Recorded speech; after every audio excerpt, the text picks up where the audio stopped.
Hello there guys, it's Captain Invisible here and welcome to another online battle for Medieval 2 Total War.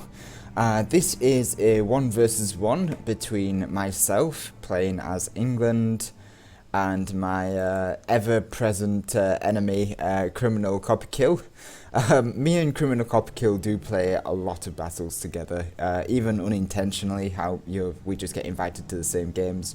But I think me and Criminal Copperkill are probably the most even players in terms of how good we are at the game. He's probably slightly better than me because he uses more standardized tactics and I like to experiment a bit more. I hate just using tactics that everyone else uses. So I'm a bit weaker in the sense that I like to try and be a bit silly, whereas I think Criminal Copperkill is more focused and just generally better at sort of standardized tactics.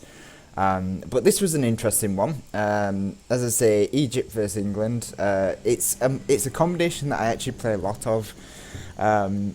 England and Egypt I like to play because it feels almost Crusader style. And I have fought battles where I've created a specific Crusader army with England against Egypt. But this one was just on the grassy flats, just a nice fun game. The money was 12,500, so a bit less than what you would expect from a standard game, a standard 15k game. And the rules were, I believe, max 6 cavalry, no artillery elephants, and I think that was it. I think it was only max 6 cav and not 6-2 cav. I may be mistaken. But there was no limit on guns, but it's on the high period, so guns, you only get the handgunners, you don't get any of the arquebusiers or the muskets. So there's no real point bringing guns in the high period. So that's why there was no limit on the gunpowder units. So in this one, I'll start with Criminal Copperkill's army because we are already here in front of his army. So he has a unit of peasants. He has 4 units of these Saracen militia. Looks like they are unupgraded. I do love the armor when they are upgraded though. They do look really nice. A nice Eastern army type. Really good. It really proves that you can get heavily armored Eastern troops, which is it's sort of something that most people ignore about Eastern factions. But like these guys, they look like reptiles. It's awesome. And then he's got the Naftuns. I think he's just got 2 of these guys, and then he's got 4 units of peasant archers, just as a cheap skirmish force.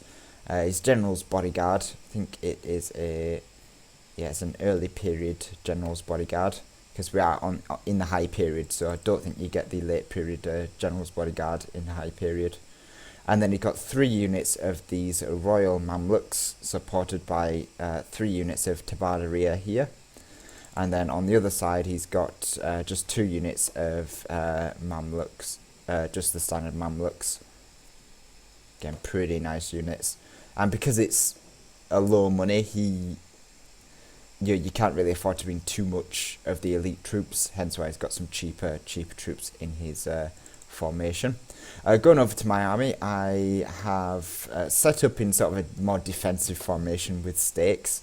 It's not quite a stake box, but I'll go over the logic of that as the battle progresses, because your stake boxes really... I am not a big fan of stake boxes, but I will play defensively with stakes for reasons, as I say, I'll talk about later on.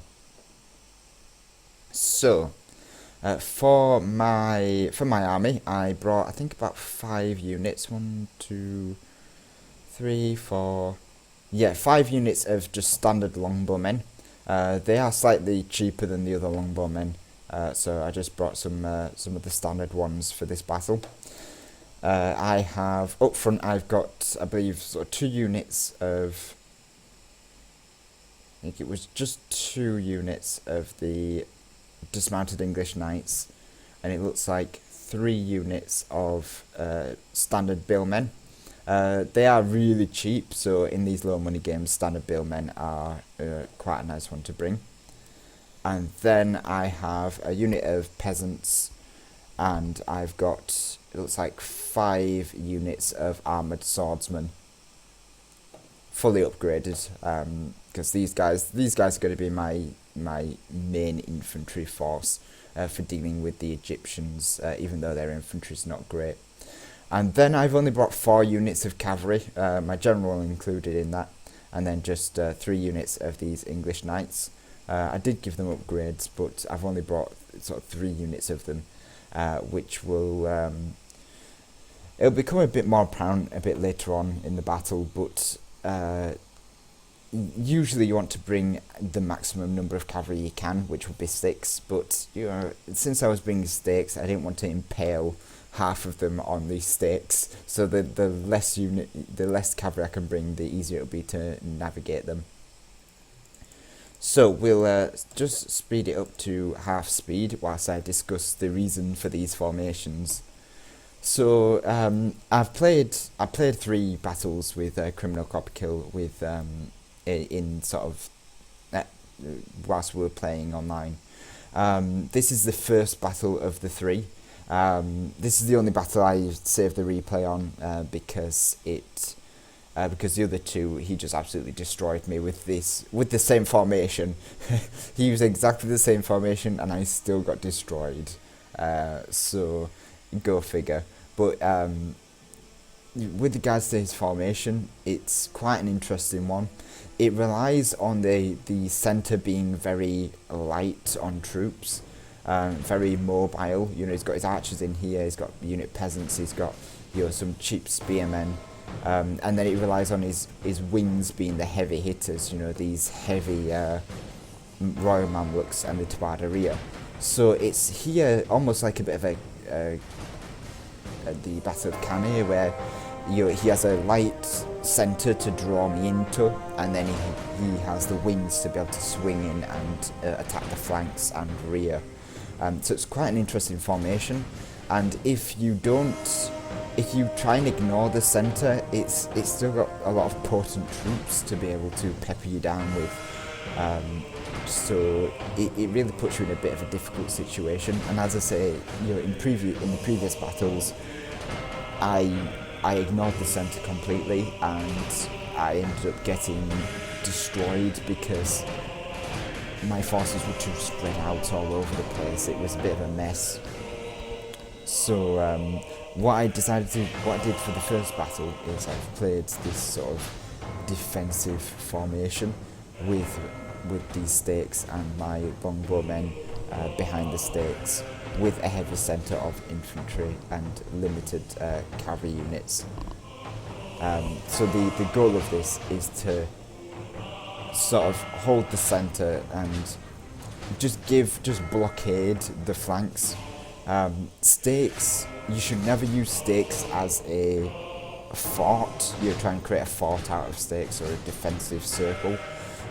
The way that I always use stakes is to block off access to my troops. So there's no way that cavalry is going to want to charge the front of my infantry because of these stakes, and if he tries to swing in the wings over here, he's going to come into contact with the stakes. So the only way he can attack me safely is from the rear. This area is currently unoccupied by stakes, so that would be the only safe place his cavalry can attack from. So I'm basically forcing his cavalry to move into a position. Admittedly, I could have done better placement with the stakes.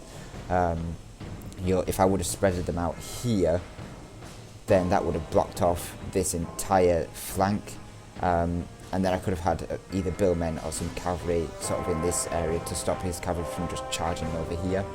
A couple of stakes up front instead of 3 would have just been suffice, and then again just a couple over here to block this side, or maybe even your back on themselves.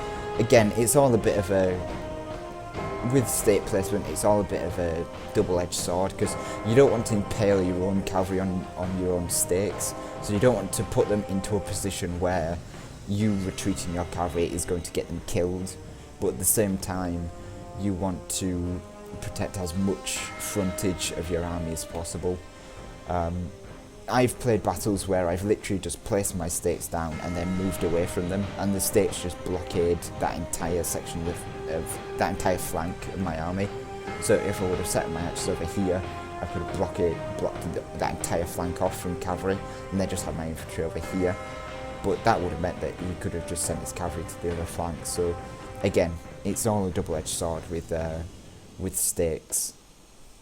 But the main thing I like to do with my stakes is to position them and then move away from them. You know, I don't want to be tied to my stakes. I want my stakes I want to be able to fall back to my stakes when I want to, not be tied down to them like I'm chained to the ground that they are on. So as you can see, Criminal Copperkill is already moving his heavy cav to the flanks, and I've responded with a couple of cavalry of my own and my longbowmen just positioned here just to screen this entire area. He's not going to want to move into range of my longbowmen, which have superior range, so I could reach out sort of round about here. So he's going to want to keep out of range of my longbowmen as much as possible. I'm also going to send over some infantry, some of these dismounted English knights and billmen. The English knights and the billmen are here just to soak up the cavalry. My armoured swordsmen are where my main infantry is. These guys are cheap enough just to be able to soak up the cavalry, and if they get a few kills, that's going to be fine. So I believe we're actually in range of some of the cavalry now, so my archers are going to get firing, and it's not as... cavalry on the move isn't as restricted as say infantry and archers are. If you can get archers to move, they're not firing at you, and if you can get infantry to move, then they're not going to be able to catch up to you, so you're going to be safe. But cavalry can turn on a dime, and they're going to be able to reposition, redeploy, and re-engage their charge a lot quicker. So they're not as bad, but as you can see, a couple of shots coming in, taking out some of the Royal Mamluks. Just going to move slightly back just so we're within protection of the stakes. I'm going to keep our infantry and cavalry close by just to watch that flank. So I see this enemy centre coming in, and I immediately just want to destroy it. Whilst it's on the move, as I say, it's not firing, so getting my infantry in as quickly as possible is key. And my infantry will dominate these spearmen. They are Saracen militia, and they are going in Skiltrum, which gives them better morale because they don't suffer from outflanking penalties. But my infantry is still going to rip through these peasants and cause morale issues for some of these Saracen militia. The combination of the Nafatoons as well hitting his own men is going to help me break through that position. And now we can just rush straight into these Nafatoons, tie these guys down and stop those guys from firing, break through the centre and just really take it to this centre force. We need to just get rid of it as quickly as possible. The enemy flank is trying to sort of reposition to maybe hit my units here, but there are these stakes here and here, so he needs to be careful not to charge here without thinking about the stakes. He does get a nice charge over here against my tied up English knights, but as I say, some of these positions, like right there, he could have almost impaled his units on that position, so he has to be careful there. I'm going to send in my English knights to try and tie down this cavalry, stop them from charging my longbowmen. My cavalry over here is just going to tie down all of these forces and keep them pinned whilst my longbowmen do their thing. The longer I can get my longbowmen to fire at some of these forces for, the better off I'm going to be. With their armour piercing is going to be able to deal with these Royal Mamluks, and we're going to be doing quite well there. On the other flank, he's managed to break through with his Mamluks. I did have an English knight to support, but he has managed to get through. So now there's just my general here to support, but I do have longbowmen here to fire on the Mamluks as they come in, and if they decide to pull out, again, I'm going to have my longbowmen ready to deliver some parting shots against the Mamluks. So the centre is pretty much broken at this point. My armoured swordsman coming out with very minimal losses and managing to break the centre. What I'm going to want to do now is to pull them back behind the stakes, just in case enemy cav comes around, and redeploy them to face this flank, which is where the main bulk of the enemy cavalry is. They have lost half their men. Using these billmen just to help defend my archers against the Royal Mamluks, and then shoot at them again with the archers as they try to pull out. My English knights also coming in to support the infantry there, and my own infantry on this flank just tying down and holding off all of these tabarderia and things. Again, whilst my archers are in position to shoot.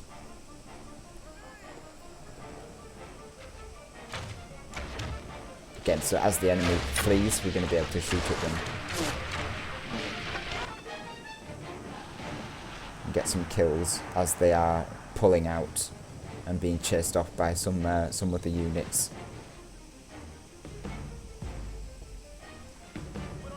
There is still a lot of Egyptian cav, and they are sort of in the back lines. I do still have my general about, and I do have archers now firing, I think, pretty much point blank range at these Mamluks. But there are some Mamluks still free, and this is where my archers are going to have a problem, in that all of these free cavalry units are now going to be able to get in and start to charge my own archers.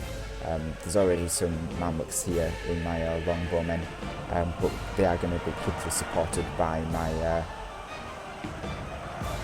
heavy infantry. Over here, nice charging by the Mamluks into my longbowmen.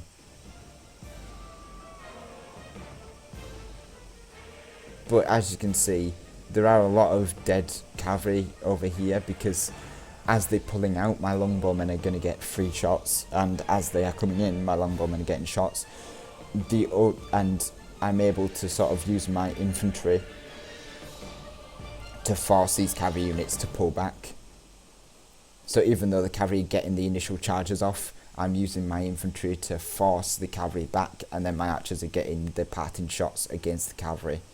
So even though my infantry will never catch the cavalry, my archers are going to be able to lay down some covering fire.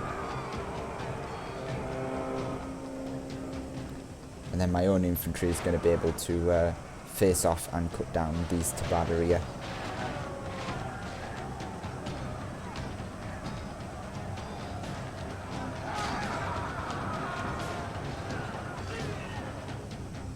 So yeah, longbowmen still on the flanks, able to get some shots in. I've managed to pull back my longbowmen here to get some shots. There are still some potent heavy cavalry units, the General's Bodyguard here, and some of these Royal Mamluks still about. But as I say, the longer they take to get into combat, the more shots my longbowmen get to have on them. And as I say, with units of infantry here in layers to be able to slow them down, that's going to allow my longbowmen to get some shots in as the Royal Mamluks are tied down with other infantry units. Then, as I say, pulling back behind the stakes to avoid heavy cavalry.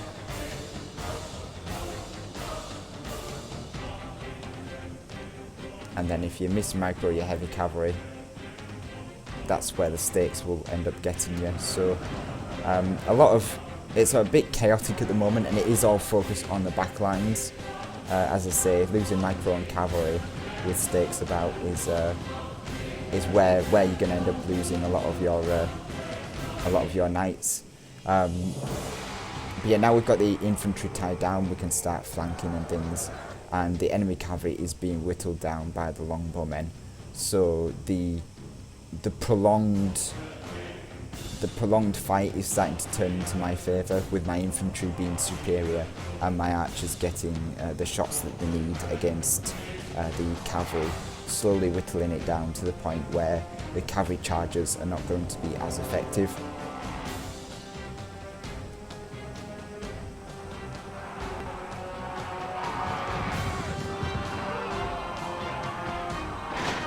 I mean, they are still very potent, taking out. They're going to be able to rip through this unit, but again, longbow fire coming in whilst they're tied down, getting some shots off, hitting these guys. And then even if they try and pull away from the longbows, they are going to get shots fired on them. Marching over another unit to position.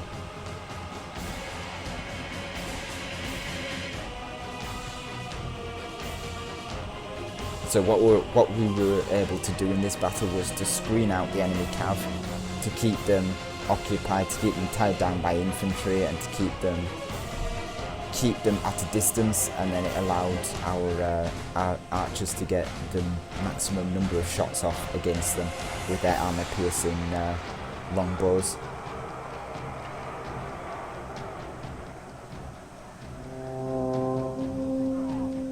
But these bodyguards and the Royal Mamluks are still very potent cavalry, and even in low numbers they are going to be a serious threat. I think the main problem with this formation, and the reason why I failed in my previous attempts against it, is because the centre was so weak that my armoured swordsmen were able to pierce through, and his cavalry was so far away that it was unable to support and strike against my own heavy infantry.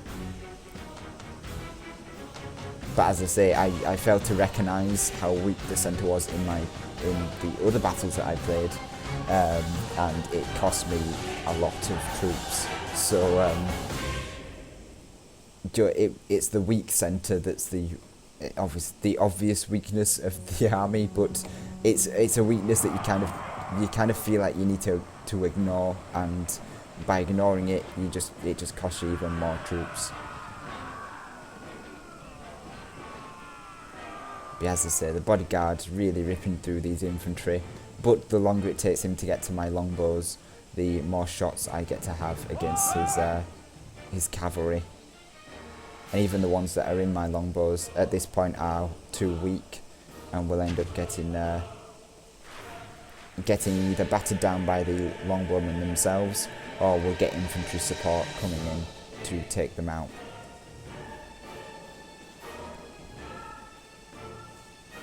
So now it would just be a case of cleaning up the rest of the forces, some of these Saracen militia and some Nafatoons. The Nafatoon peasant archer Saracen militia combination is a great one, because any units that get tied up on the Saracen militia will get destroyed by the Nafatoons, and the archers just give you that ranged component, which I always advise bring in regardless of what army you happen to be playing. But the Saracen militia just were not able to really hold out that much against the heavy armoured swordsmen, and it's as soon as I was able to pierce through them, I was able to get into the Nafatoons and stop them from firing, and into the archers, whose morale, should I say, does not last as long as they should do to hold the line.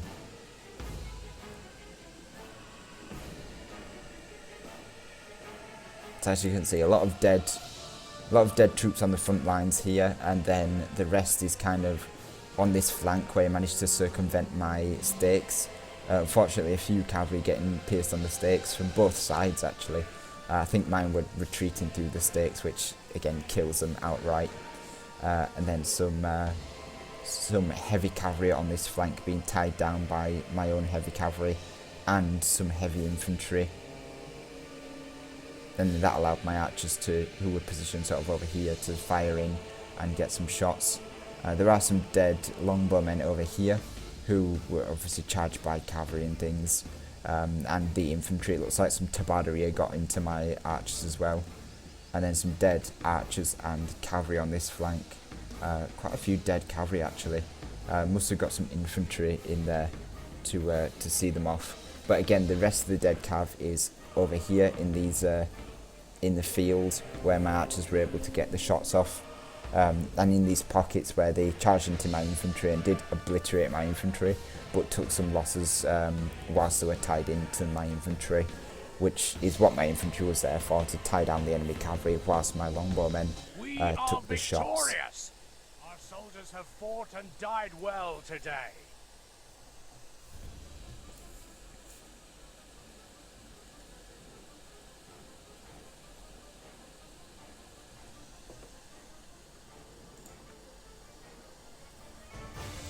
Excellent. So yeah, a really interesting battle. Some very interesting tactics involved with this battle. It was nice to use the English and use stakes without being forced to be tied down to them. Yes, I did stay around my stakes, but that's because the enemy was coming towards me. By attacking his weak centre, I was able to scatter his troops from there and sort of break up his centre and allow my troops to then support my flanks where his main focus was. Again, I played Criminal Copperkill a few more times after this with the same formation he had, and I used sort of some slightly different ones. And because his formation is so fluid in the centre, he's able to pull it back, move it around, shift it, and his flanks are where the main focus is, so you almost feel like you have to attack the flanks more than the centre, but that splits your army up and divides it up, and you end up getting scattered really quickly because you're trying to fight battles on two different flanks, and the centre is just free to rain down hell on you. So it's quite an interesting tactic, and it is one that does work if you're not prepared for it. But as I say, if you can attack the centre and tie it and destroy it before the enemy flanks can react to that, then you get rid of the main majority part of the army. The rest of the army, even though the flanks have strong troops on, they are generally smaller in size.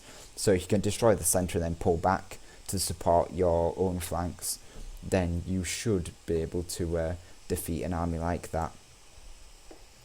In terms of the kills, my English knights did absolutely poor. Sorry, over here, so should I say? Yeah, over here, really poor. Casualty inflicted, yeah, not too great. My longbowmen did okay, 51, 44, 41. Bearing in mind that they are only longbowmen, they're not sort of the stronger ones, and they were firing against units like Royal Mamluks and Tabaderia, which are very strong and costly units, so they were getting kills on very valuable targets.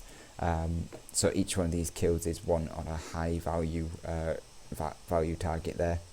My billmen and such units were there just to soak up enemy cavalry, so they weren't. I did have another unit dismounted English knights, but yeah, they were there just to soak up fire. My main killing was done by my armoured swordsmen, getting around about 90 kills each, and being there to attack out of the formation, attack out of the stakes, and then to pull back to the stakes and support the flanks where needed.